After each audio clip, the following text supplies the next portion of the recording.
Double J in the house, and Double J and I just got back from WrestleCade a little while ago, where it was very humbling to be on the panel with you, where nobody wanted to freaking talk to any of us. But you. Stop it now! Wow, it's 150 episodes. I'm humbled. I'm only on 37, 38. That's impressive, Golden. And that's why I wanted to have you on today, because I didn't know. I've kind of been seeing that you have a podcast, but I wanted to find out, what yours is, because right now you could freaking sneeze, Jeff, and everybody's got a podcast, and I'm actually getting ready to start parodying everybody's podcast. But you have a right to have a podcast. I don't. I did Vince's for a while, and then he just said, I'm too tired to do it with you, so do your own. And I'm like, what should I do with this? What a gift. A lot of work. But, you started TNA wrestling, and you Impact, whatever you want to call it. I didn't realize that we're going to talk about two things today: your podcast and your grandmother.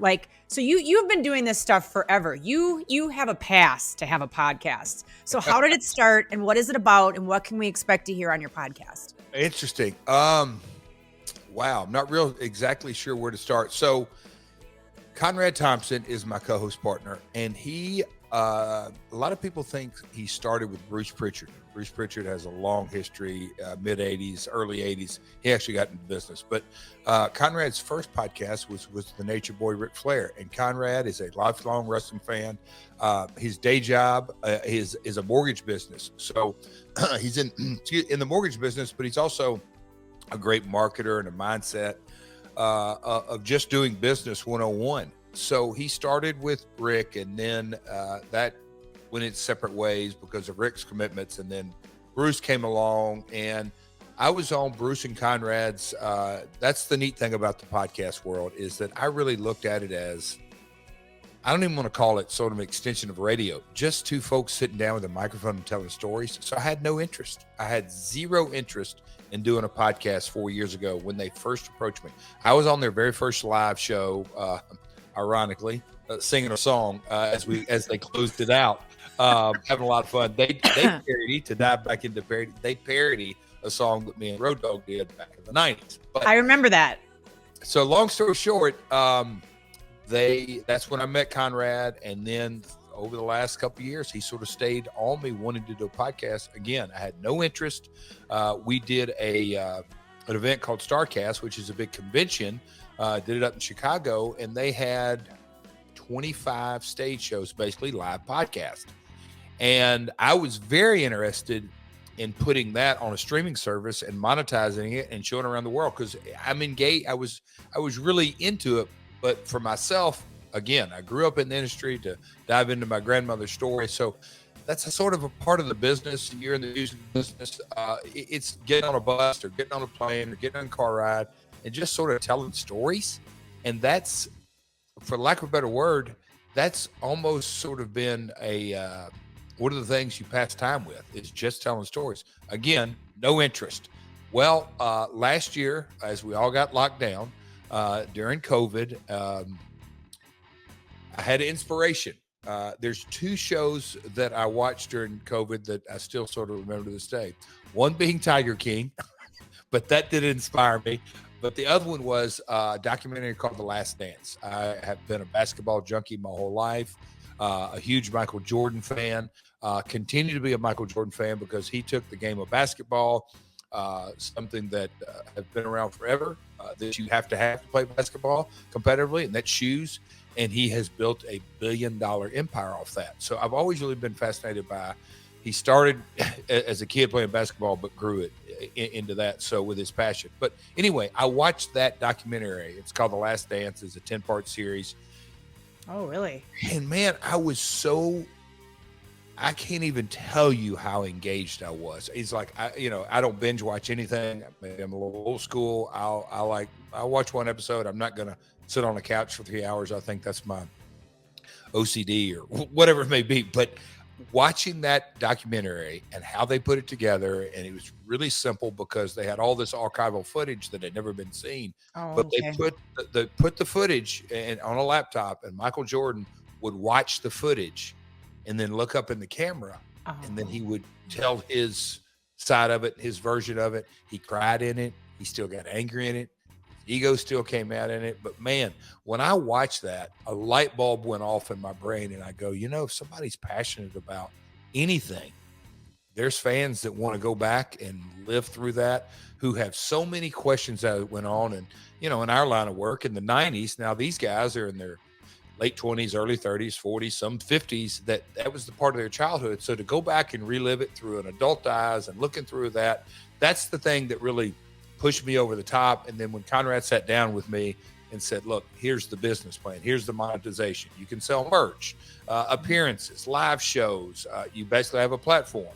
There's real revenue from, just like on the radio, you get sponsors and advertisers.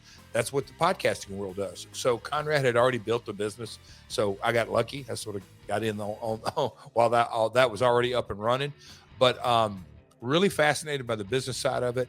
And then when Conrad sat down with me and said, look, you've really got a unique story. Third generation, your grandmother got into the business in 1946. And so there's a whole lot of stories there. And then my dad got in, he hung around box offices and he promoted wrestling shows before he ever had his first wrestling match. And then he wrestled, and then he owned his own promotion. And then I sort of followed in the footsteps, and then, started out in the territory days, and then WWF, WCW, TNA, and, on to the Hall of Fame. So Conrad sort of sold me on myself as far as, look, we have an unlimited, because I was always saying, man, what's the content going to be? I mean, and he's like, nope, pal, we're going to break this down. And we use the term granular. So Goldie, I know I've been long-winded here, No. This is why I wanted you on, Jeff, but honestly. So please. When it drilled right down to it, he sort of broke down my career, and it's almost like he was producing me as far as the sales pitch. And I'm going, okay. And the name of the song that I had in TNA was called My World. And we were pinging things around, and I said, My World with Jeff Jarrett. And he goes, I love it. And off we ran with it. The name of the song that I had in TNA was called My World. And we were pinging things around, and I said, My World with Jeff Jarrett. And he goes, I love it. And off we ran with it. And it's the graphic, and your promo is great. Your marketing is awesome with it. I don't know who's doing that, or you are, or who, but it's great. It's a team. It's a whole team. Okay, it's fucking good. And I get jealous. So when I see stuff and I get jealous, and My World is representative of, it always has like you during this time, there's different periods, and it's brilliantly done. And I loved the Bischoff one. And so you still haven't said, like, it's just basically stories from different eras. Is that what we're talking about? Here's the other thing that when podcasting first really cranked out, 7, 8, 9 years ago, I really looked at it as extension of radio. I'm going to go on here, and I'm going to promote a next wrestling show, a next pay-per-view. I'm going to promote this, promote that. But Conrad dialed things back, and he goes, well, here's the format. It is not guest driven. It's just me and Conrad. That's nice. I've never had a guest, and that's his format. Eric Bischoff, all the other guys that have the podcast, it's not guest driven. It is story driven. And so again, 35 years, and I'm looking over at my calendar, somebody put up there the other day. So 35 times 52. So there's unlimited amount. So what we do is we take whether it's a pay-per-view event, whether it's a specific talent, a time frame, we go back from a nostalgia perspective. And here's another thing that again, I've got to know my audience, so I apologize. We have a team of researchers. So we take an event and then they go online, and then there's newsletters, and there's whatever it is. We go back, and basically they create a timeline of the event. So if the event is WrestleMania, they back up 90 days and say, well, this happened on this date, this happened on that date.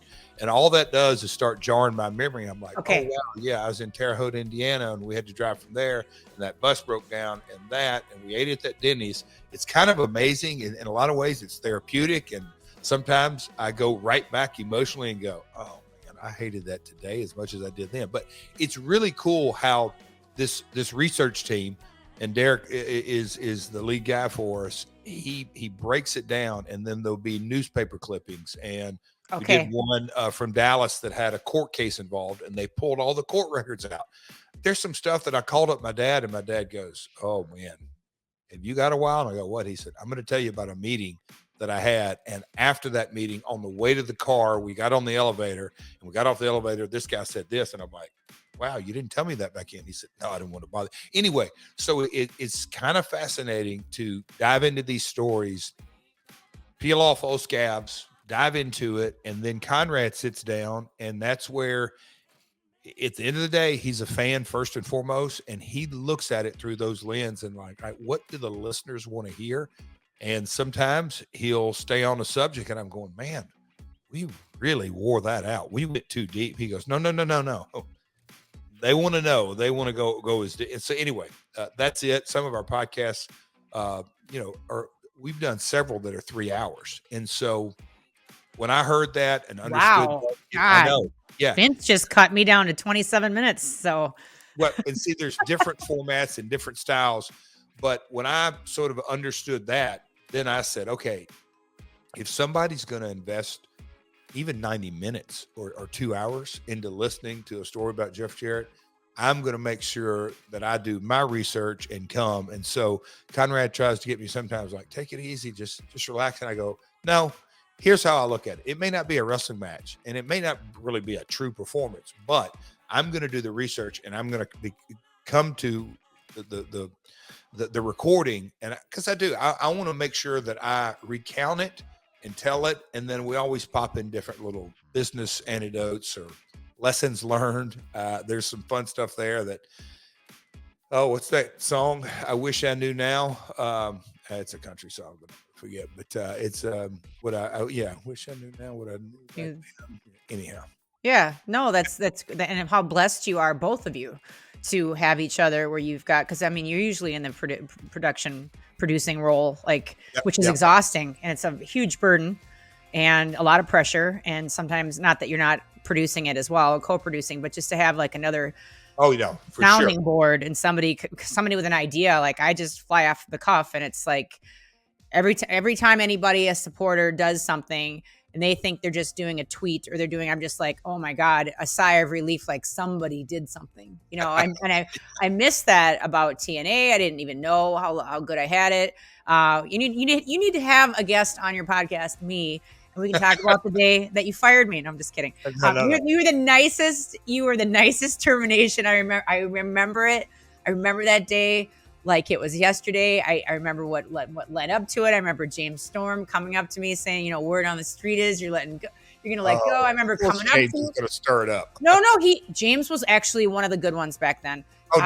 He was very kind to me. He's like, no, because I was like, there's no way. And he's like, no, I think you're getting axed today. And I remember coming up to you right after talking to him, and you're like, Goldren, your liability now, and the door will always be,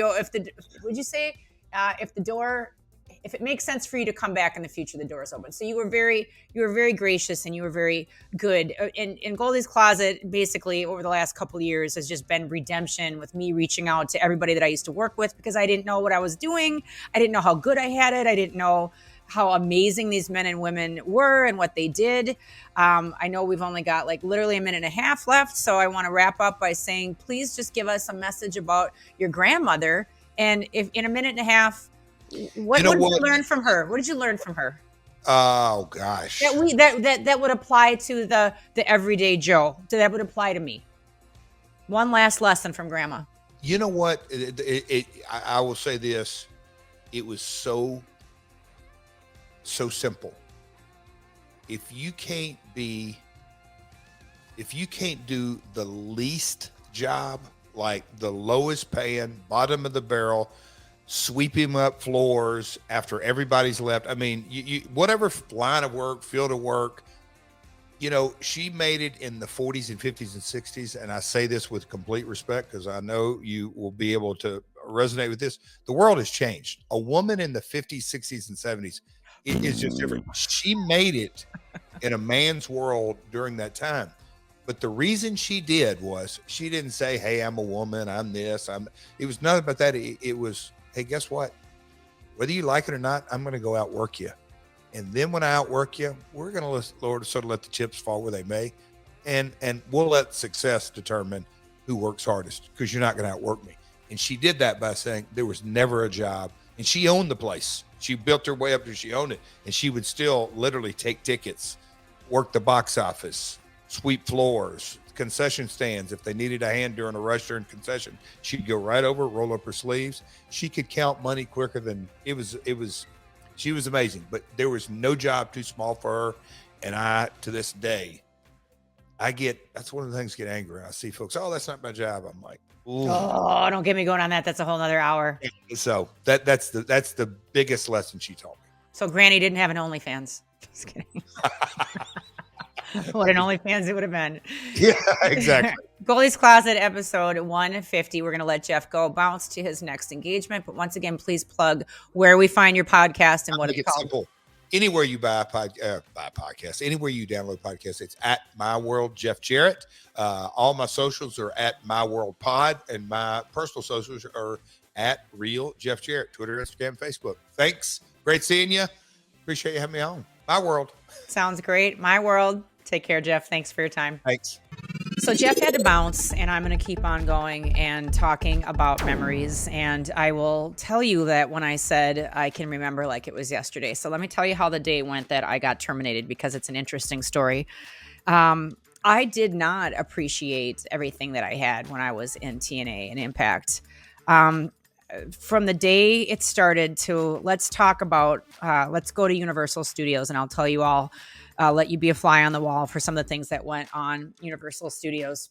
I'm going to be really transparent with you, and this is stuff that I don't normally talk about.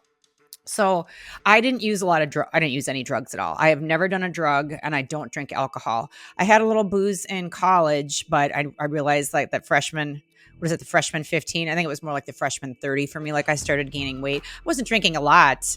I drink once in a while, but I think I ate more. I think I had the freshman 30, 40 because I just ate a lot of crap. So I never was a big drinker, and everything in the world of wrestling, everything at all. And if you wonder, like, why are all these guys and girls dying so young? It's because they booze it up and they do a lot of drugs. Now, to defend the drugs, a lot of the somas and the painkillers that they take are because this shit hurts. And for people to say, oh, wrestling is fake. And if you step off the curb wrong and bump your back or your neck out of line, or if you've ever hurt your neck or woken up wrong, and then you get in the car and you like go to turn back, and you know what I'm talking about, or like you're hurting, you're in pain. Think about wrestling.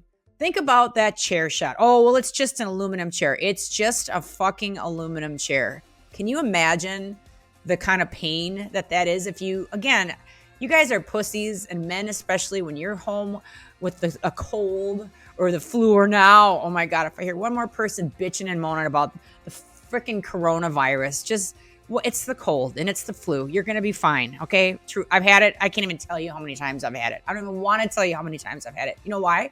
Because I don't tell anybody about it. I just get better. I drink a lot of water. I drink my vitamins. I take the things that I'm supposed to take, and I get better. But in wrestling, when you get hit for a living, when you get concussions, when you are fucked up beyond belief, and that's your job, it's not like a lot of these guys and girls can just go out and find something else that's going to pay the same or have the same rush or the same glam attached to it. The only thing that you can do is take somas. So let's rewind to that time. After the show, everybody would get drunk. Everybody would go out to the bar and they'd eat. And then the late night hours would come around where you basically were just doing coke, and a lot of coke. Everybody smoked weed and drank, and then took a lot of pills and did a lot of like really shady shit. Just funky stuff, a lot of sex stuff. And you know what? I mean, I'm like a one guy, one woman. I don't like to multi-cock, as I coined the phrase a long, long time ago. I don't like to multi-cock. I like one guy. I don't like to cheat on that guy. I don't have time to cover my ass telling lies and this person, that person. I'll never understand. I do understand why people have some serious issues when they need to juggle like a bunch of people. I'm an all or nothing, put my heart into it, want to do the best job. Kind of like what Jeff Jarrett was saying at the end of the podcast is, you want to do the best job possible, and no job is too little. And you get in there, and when you sign up for something, you do it. So I always want to do the best job possible. And that's with the guys that I was dating at the time. It would just be them. And I wasn't out sleazing around It's so sleazy after shows. Like, it's literally like all the rats, which is the equivalent of a music groupie. All of the wrestling rats are just hanging around, and they pass these girls around from guy to guy to guy to guy. There's not a lot of men rats. There's a lot of female rats. They're bottom of the barrel. They are absolutely disgusting, and they get passed around like a used jizz rag after each show, after each pay-per-view. It was really hard for me to see. Not that I was any angel and not necessarily doing angelic things either. I had my share of dating people I probably shouldn't have, or dating people that I didn't know if they were they had a partner or not. I didn't care. I figured I'm untouchable. I'm in the wrestling business. It doesn't matter. When in Vegas, what happens in Vegas stays in Vegas, like that sort of mentality. I regret it. I regret ever doing anything that would ever hurt anybody, but I was one of the good ones. So a lot of weird stuff going on, and I didn't really fit in. And after the show, I had a lot of anxiety because I didn't drink and because I didn't do any drugs. And everybody would go to dinner and then go off into their groups back to the hotels and just do seedy stuff. And I didn't fit in. And it was always really stressful. Like, I'd get off the plane and there'd be a car to pick us all up. And I didn't have anything in common with a lot of these people, even at that time, even when we were in Universal Studios and we made the switch from the Nashville Fairgrounds. I just never felt like I fit in. I don't fucking feel like I fit in anywhere. I would say, and I will give this as a compliment, I feel like I fit in more with a lot of the brand members and a lot of the people on Twitter. I don't on Facebook and on Instagram. It's so weird how each platform is different, but I fit in more. Maybe it's because more people that we follow each other have the same, you can tell. I don't talk about my political viewpoints. I don't really get into all that, but I can kind of tell who's who and by what they're posting. And it's interesting who's attracted to me, and a lot of the same beliefs in my heart that you all have. I feel like I fit in more with you. I think there's a lot of really intelligent people that I've met through the brand. It's a different class of folks, and I appreciate you, but I did not feel like I fit in at wrestling. So get off the plane. Here comes the car. I'd be in a vehicle with a lot of people that I didn't really feel like I clicked with, or that I had anything in common with, other than the fact that we were in the same promotion. I'm going to tell you something that I really haven't told a lot of people either, if you've made it this far in the podcast. Again, no angel. I've done my share of mistakes, but I was not a whore per se, meaning whore is usually attributed with you sleep with multiple partners and you're always being passed around. So I didn't do that whole gimmick, but a lot of the girls did. They were constantly just sucking schwang anywhere that they could for a job. And everybody knew who was doing that and who wasn't. And they knew like I wasn't. Even in the rock and roll world, I am more respected than a lot of the other girls because I just don't do that. And it's known. So that's sort of my reputation. And it's always been my reputation. I'm Irish Catholic, and I was brought up with a mom who had me when she was 45 years old. I was brought up with two parents who gave a fuck about me, and they were not my best. They weren't even my friend. They weren't my best friend. They weren't my friends. They were my parents, and they were hardcore, and they disciplined me hardcore, and they instilled hardcore values and ethics in me. So I just never did all of that stuff. And I'm not judging other people that do. It's just you are a product of your environment and how you were raised. And I was raised to be a fucking badass and to be strong and to be confident. And my mom never, ever had a plan B. It was always like, you will do this, you will, and you will succeed. And she was wonderful. And I wish every kid comes from that sort of parenting. So I don't put any judgment past a lot of these people that were doing sketchy stuff because I know the parents weren't around. But it caused me a lot of anxiety. And those shows were terrifying for me. I never knew what I was doing. Even at Universal Studios, I never knew what I was doing. I will say, when you caught Jeff's first half of Goldie's Closet and he was fascinated by the Michael Jordan story, and he shows up to the table really prepared, even when his co-host was saying, don't sweat it. He's like, no, people are giving me their time and their money, whatever. They're interested. Their interest. And I'm going to come not ill prepared, but well prepared. Jeff's a different type of guy like that. Jeff was always a business guy. Jeff was always very serious. And I'm sure afterwards he partied like the rest of them. But during work hours, Jeff was on his game. It was his company, his and his dad's company, and then his company. My memories of him were just a very stern, serious, but gracious boss.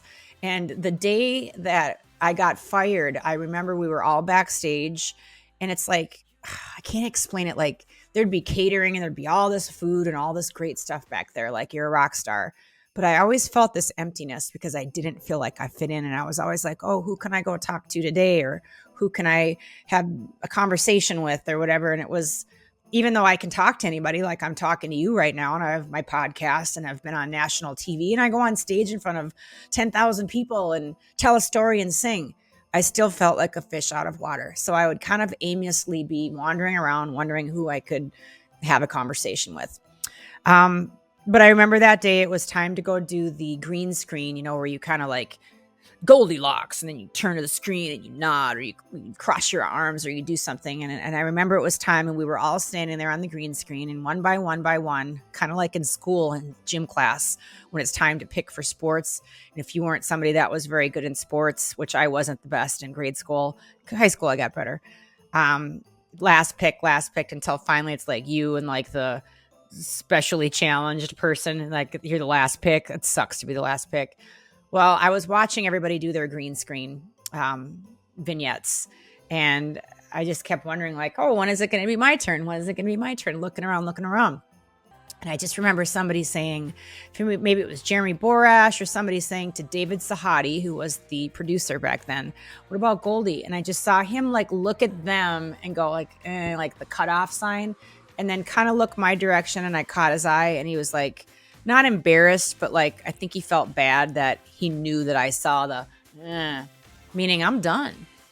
And I had this pit in my stomach, and I was like, oh my God, am I going to lose my money and my job and this opportunity? And I just was walking around, and I think the first person I bumped into was James Storm. And I just said, James, can I talk to you for a second? He's like, what's up, Goldie? You know how he speaks in his Southern accent.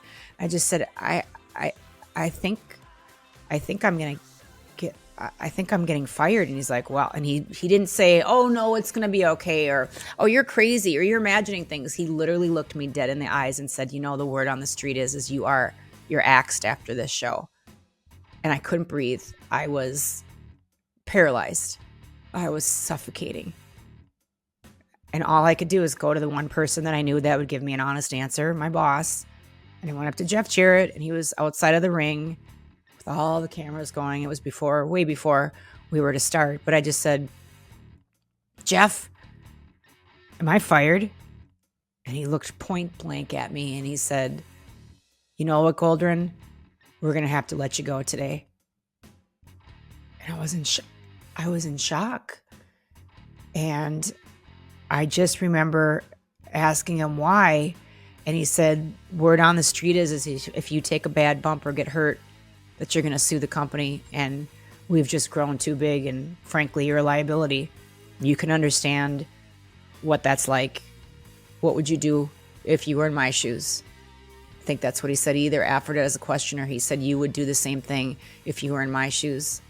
And I didn't have anything to say. I think I did say if I was going to sue you, I would have sued you already from past experiences and things that had happened that I didn't. Protected the company, protected my friends.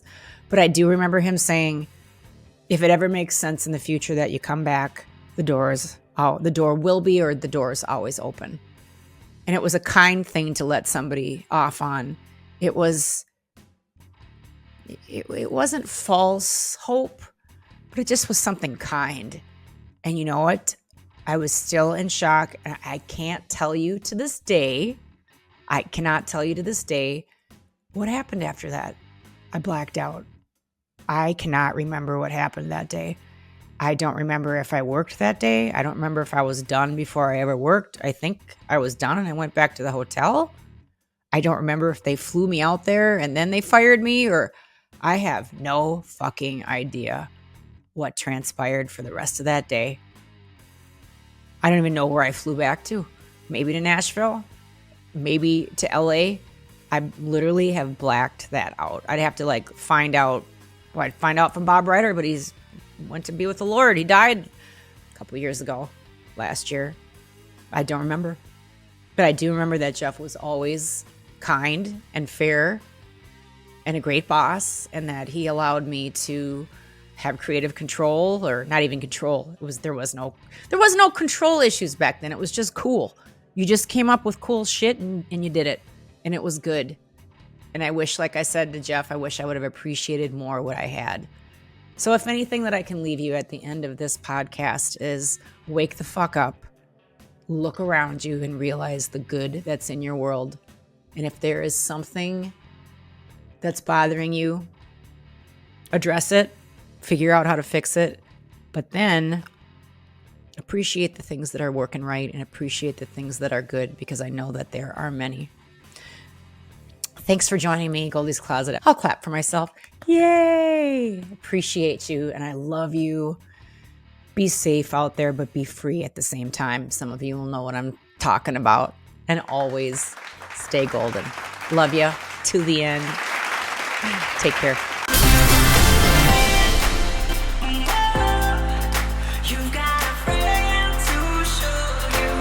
What's up, everyone? It's Goldy, Impact Wrestling, TLC's Cheapskates. Ted Nugent's running wild from him somewhere in the woods. And maybe you've seen our band, Goldilocks Band. We're out there, we're on tour, but now we're connecting on Cameo. So I want to tell you that I'm here to be your humble servant, and that's whatever you need said for you, for a friend, a shout out, a golden shout out, you name it, here and on it. Now, just reminding you, keep it classy, keep it cool, and keep it above the belt. But I want to offer you something a little bit different. Just remember, if I'm not on the road and I've got access to these next beauties, we can always have